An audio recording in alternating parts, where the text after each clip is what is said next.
Donc notre jeu s'appelle Cycle. On était 5. Donc 2 programmeurs, Vincent et moi, Gabriel en sound design, Amélie et Marie-Astrid en graphisme.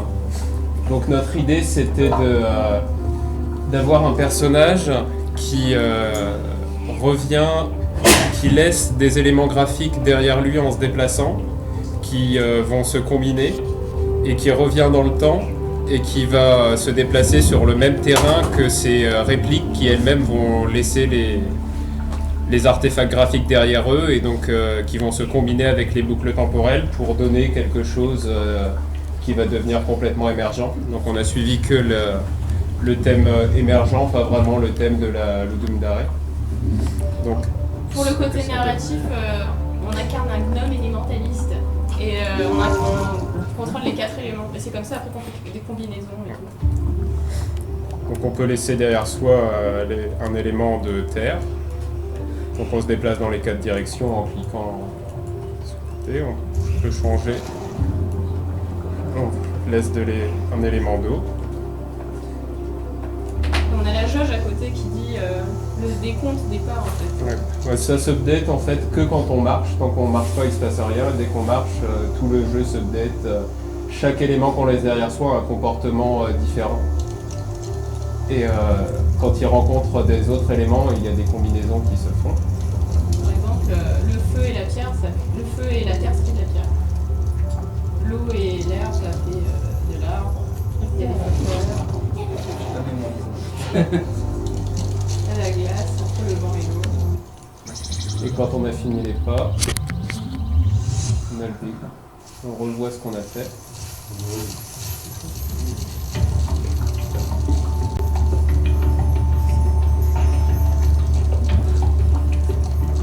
Et donc on a le monde qui a été généré à partir de notre tracé.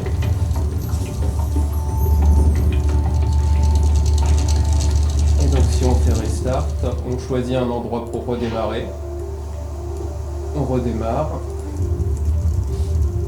Et on va croiser notre double qui est en train de faire ce qu'on a fait tout à l'heure. Et on peut changer complètement ce qu'il a fait en passant dessus avec nos propres éléments. Pour que le monde, à la fin, soit plus du tout comme il a été avant.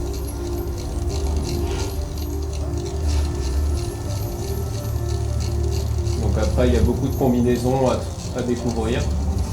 On a des cactus, des cristaux, des sapins. Et donc là, j'ai encore fini la deuxième boucle. Et donc là, les deux vont jouer.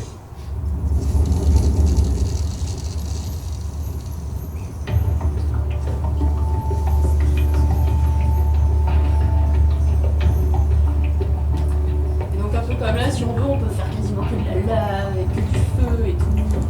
Ou alors on peut faire le monde de la Reine des Neiges avec que de la glace. Exact. Mais pas la nuit. La musique, c'est copyrighté, on peut pas. J'ai mis la glace. Et donc, quand ce sera en ligne, vous pourrez essayer. On ne sait absolument pas combien de boucles on peut faire avant que le PC s'arrête.